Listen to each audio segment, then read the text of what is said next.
Oke, bismillahirrahmanirrahim. Assalamualaikum warahmatullahi wabarakatuh. Pada video kali ini kita akan bahas tentang tabung, khususnya untuk mencari volume. Apa sih yang dimaksud dengan tabung? Jadi tabung itu adalah bangun ruang yang memiliki alas bawah dan alas atasnya itu berbentuk lingkaran.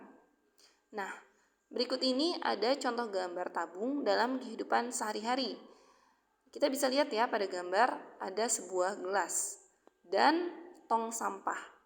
Kedua gambar ini merupakan salah satu contoh dari bangun ruang tabung yang bisa kita temui dalam keseharian kita. Baik, berikutnya ada unsur-unsur tabung. Coba dilihat dulu pada gambar. Ada yang disebut dengan alas yang berbentuk lingkaran yang bawah, kemudian ada yang disebut dengan atas, itu bentuknya sama dengan alas, yaitu lingkaran. Kemudian ada selimut yang mengelilinginya, dan garis antara atap dan alas itu disebut dengan rusuk. Sehingga unsur-unsur dari tabung yang pertama itu memiliki 3 sisi. Yang mana aja sih sisinya?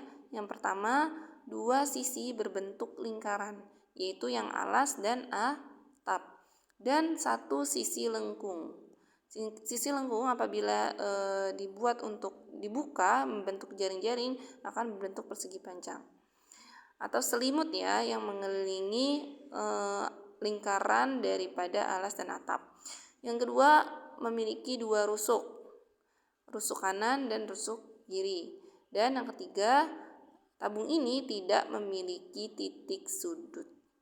Kenapa? Karena alas dan atapnya itu bentuknya adalah lingkaran. Berikutnya adalah volume tabung. Jadi volume tabung yaitu Pi, boleh lihat simbol Pi dikali R dikali T. Dengan catatan bahwa V itu adalah volume tabungnya, R adalah jari-jari dari tabung.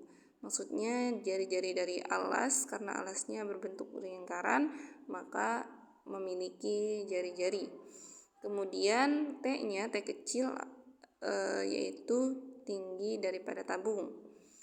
Dan yang terakhir adalah Pi, disimbolkan dengan terlihat pada gambar, yaitu adalah nilai perbandingan keliling dan diameter lingkaran, yang besarnya itu mendekati 22/7 atau 3,14.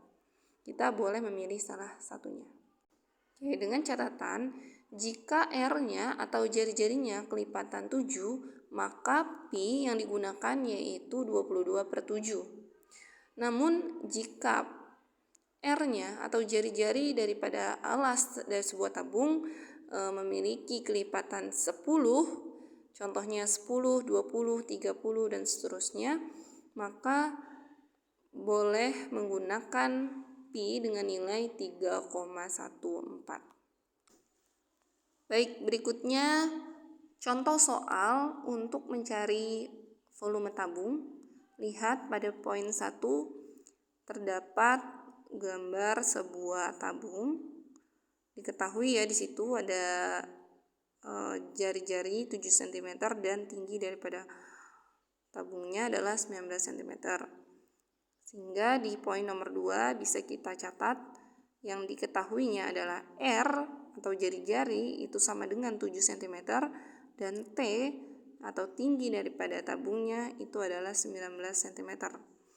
Nah, karena R pada tabung tersebut atau jari-jari alasnya pada tabung tersebut merupakan kelipatan 7, maka Pi yang digunakan yaitu 22/7. Kemudian yang ditanyakan pada soal yaitu adalah volume. Untuk menjawab soal, kita lihat di poin nomor 3. Kita catat dulu rumus daripada volume tabung, yaitu V sama dengan Pi dikali R dikali T. Kita masukkan apa yang sudah diketahui di poin nomor 2. Jadi V sama dengan Pi-nya menggunakan 22/7, R-nya 7 dikali 7 lagi kemudian baru dikali 19. Sehingga kita bisa hitung ya, 22 dikali 7 dikali 7 dikali 19 hasilnya adalah 20.482.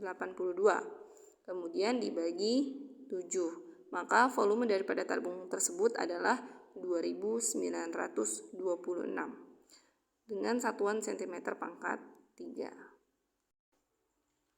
Nah, berikut latihan soal mengenai volume tabung. Terdapat sebuah gambar yang diketahui yaitu jari-jarinya adalah 7 cm, kemudian tinggi daripada tabungnya adalah 28 cm. Silakan hitunglah volume tabung di samping. Alhamdulillah telah selesai video dengan materi volume tabung. Semoga anak-anak salih dan salihah mudah memahami materi ini. Jazakumullah khair. Assalamualaikum warahmatullahi wabarakatuh.